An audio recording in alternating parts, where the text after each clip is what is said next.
একাত্তরে একটি রক্তক্ষয়ী যুদ্ধের মধ্য দিয়ে স্বাধীন বাংলাদেশ পেয়েছে। ২৪-এর গণঅভ্যুত্থানে আবারও একবার পরাধীনতার শৃঙ্খল থেকে মুক্তি পেয়েছে বাংলাদেশ। মুক্তির স্বাদ নিয়ে চারিদিকে বিজয়ের উল্লাস। উন্নত হয়েছে দেশ, আর জিরো থেকে হিরো হয়েছে গার্মেন্টস মালিকরা। বিদেশে পাচার করেছে হাজার হাজার কোটি টাকা। শুধু অপরিবর্তিত রয়েছে গার্মেন্টস শ্রমিকদের মানবেতর জীবন। দর্শক, শ্রমিকের কথা অনুষ্ঠানে স্বাগতম। বলছিলাম গার্মেন্টসের চলমান অবস্থা এবং শ্রমিকদের বিষয়ে। আমি গার্মেন্টস সেক্টরে কাজ করেছি প্রায় 1 যুগেরও বেশি। আজকে আমি শেয়ার করব আমার নিজের অভিজ্ঞতা এবং গার্মেন্টস শ্রমিকদের মানবিক জীবনের কথা। বাংলাদেশ গার্মেন্টসের সূচনা লগ্ন থেকে শুরু করে বর্তমান সময় পর্যন্ত গার্মেন্টস শ্রমিকরা তার ন্যায্য অধিকার থেকে বঞ্চিত। বরং 24-এর গণঅভ্যুত্থানের পর গার্মেন্টস শ্রমিকরা বেশি নির্যাতনের শিকার হয়ে আসছে। এতদিন শ্রমিকদের ন্যায্য অধিকার থেকে বঞ্চিত করা হলেও বর্তমানে এর সাথে যুক্ত হয়েছে একটি মানবাধিকার লঙ্ঘনের মতো জঘন্য আইন, যেখানে অন্যায়ভাবে শ্রমিকদেরকে চাকরি থেকে অবসান দেওয়া হচ্ছে এবং তাদেরকে ব্ল্যাকলিস্টেড করা হচ্ছে। ফলে শ্রমিকরা নতুন করে চাকরি পাচ্ছে না, অচল হয়ে পড়েছে তাদের সংসার। কিভাবে শ্রমিকদের নির্যাতন, চাকরি থেকে অবসান ও কালো তালিকাভুক্ত করা হয়েছে, আজকের প্রতিবেদনে সেই বিষয়টি তুলে ধরবো ইনশাআল্লাহ। ততক্ষণ পর্যন্ত আমাদের ভিডিওর সাথেই থাকুন। প্রথমেই চলুন গার্মেন্টসের ইতিহাস সম্বন্ধে একটু জেনে আসি। বাংলাদেশে তৈরি পোশাক শিল্প যাত্রা শুরু করে 60-এর দশকে। তবে 70-এর দশকের শেষের দিকে রপ্তানিমুখী খাত হিসেবে এই শিল্পের উন্নয়ন ঘটতে থাকে। বর্তমানে এটি বাংলাদেশের সবচেয়ে বড় রপ্তানিমুখী শিল্প খাত। 2021-22 অর্থ বছরে শুধুমাত্র তৈরি পোশাক শিল্প থেকে রপ্তানির পরিমাণ $42.613 বিলিয়ন, যা বাংলাদেশের মোট রপ্তানির 81.81%। বর্তমানে তৈরি পোশাক রপ্তানিতে বিশ্বে একক দেশ হিসেবে বাংলাদেশের অবস্থান দ্বিতীয়। দেশে বর্তমান রপ্তানিমুখী 4114টি তৈরি পোশাক কারখানা রয়েছে। এর মধ্যে পোশাক শিল্প মালিকের 2 সংগঠন বিজিএমইএ ও বিকেএমই এর সদস্য 2831, আর এই 2 সংগঠনের সদস্য নয় এমন কারখানার সংখ্যা 1283। 1977 থেকে 78 সালে প্রথম বাংলাদেশি প্রতিষ্ঠান হিসেবে বিশ্ববাজারে তৈরি পোশাক রপ্তানি করে রিয়াজ গার্মেন্টস। ওভেন পণ্য নিয়ে প্রথম সে রপ্তানির চলমান গন্তব্য ছিল ফ্রান্স। এই ধারা অব্যাহত রেখে দেশের অর্থনীতিতে গুরুত্বপূর্ণ ভূমিকা পালন করছে এই পোশাক শিল্প খাত। বাংলাদেশের অর্থের যোগান দিচ্ছে পোশাক শিল্প শ্রমিকরা।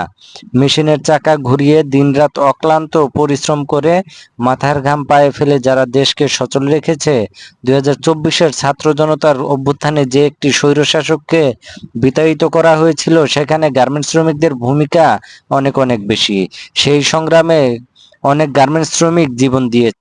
যারা দেশের জন্য এত কিছু করছে, শ্রম দিচ্ছে, জীবন দিচ্ছে দেশের জন্য, তারা কি পেয়েছে? তারা কি সম্মানজনক কাজের পরিবেশ পেয়েছে?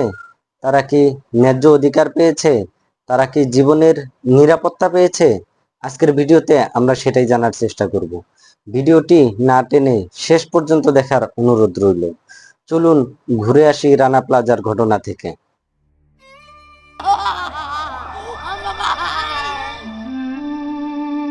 2013 সালের 24শে এপ্রিল সকাল। প্রতিদিনের মতো কাজে এসেছিলেন শ্রমিকরা। হঠাৎ বিকট আওয়াজ। সকাল 9:30টার দিকে ধসে পড়ে সাভারের রানা প্লাজার 8তলা ভবনের পুরোটাই। প্রাণ হারান 1136 জন শ্রমিক। এমন ঘটনা নাও ঘটতে পারত। ধসের একদিন আগেই ভবনটির 4 ও 5 তলায় কয়েকটি পিলারের ফাটল দেখা দিয়েছিল। এ কারণে শ্রমিকরা সড়কে নেমে আসেন। খবর পেয়ে সেখানে গেল মালিকপক্ষে স্থানীয় সংবাদকর্মীদেরকে ভিতরে ঢুকতে দেয়নি।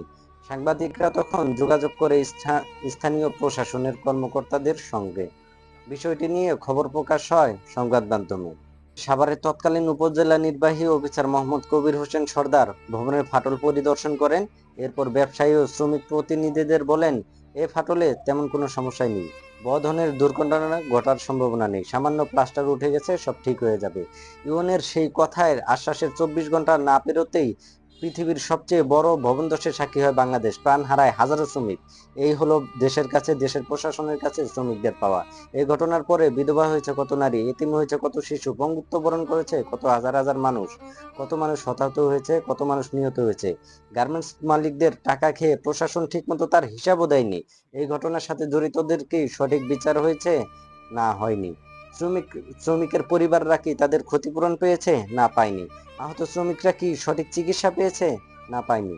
প্রায় 11 বছর ধরে পঙ্গুত্ব নিয়ে বাঁচার লড়াই করছেন অনেক শ্রমিক। নিদারুণ জীবনযাপন করছে অনেক শ্রমিক। কোনো সংগঠন কি তাদের দায়িত্ব নিয়েছে? তাদের পরিবারের দায়িত্ব নিয়েছে? কেউ কি তাদের আর্থিকভাবে কোনো সহযোগিতা করেছে? না, তাও করেনি। ইতিহাসের সেই সাক্ষী হয়ে থাকবে রানা প্লাজার ঘটনা, যে ঘটনা ঘটেছিল গার্মেন্টস মালিকদের হটকরিতা আর দাম্ভিকতার কারণে। তাদের ঘটনায় সকল নিহত শ্রমিকদের পরিবার এবং তাদের আল্লাহ তাআলা জান্নাত নসিব করুক। কোনো মানুষের রানা প্লাজায় নিহত শ্রমিকদের মতো পরিণত না হয়। প্রেক্ষাপটে শ্রমিকরা যখন মালিকদের দ্বারা নির্যাতিত হয়, শ্রমিকরা যখন বৈষম্যের শিকার হয়, শ্রমিকদের বেতন ভাতা ঠিক মতো পরিশোধ না করা হয়, তখন শ্রমিকরা তাদের ন্যায্য অধিকার দাবি দেওয়া নিয়ে আন্দোলনে যুক্ত হলেও প্রাণ দিতে হয় পুলিশের গুলিতে। মানুষ, সংবাদ মাধ্যম গার্মেন্টস শ্রমিকদের নিয়ে যে তথ্য প্রকাশ করে তা খুব নগণ্য। বাস্তবিক অর্থে বাংলাদেশের শ্রমিকদের সাথে যে অন্যায় হচ্ছে তা আরো অনেক ভয়াবহ। দর্শক, বাংলাদেশের আরেক ট্রাজেডি তাজরিন ফ্যাশন, যেখানে পুরো ছাই হয়েছে হাজার হাজার শ্রমিক।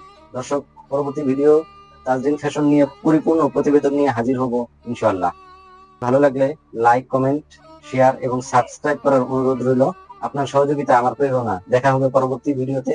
ততক্ষণ সুস্থ থাকবেন, ভালো থাকবেন। আল্লাহ হাফেজ।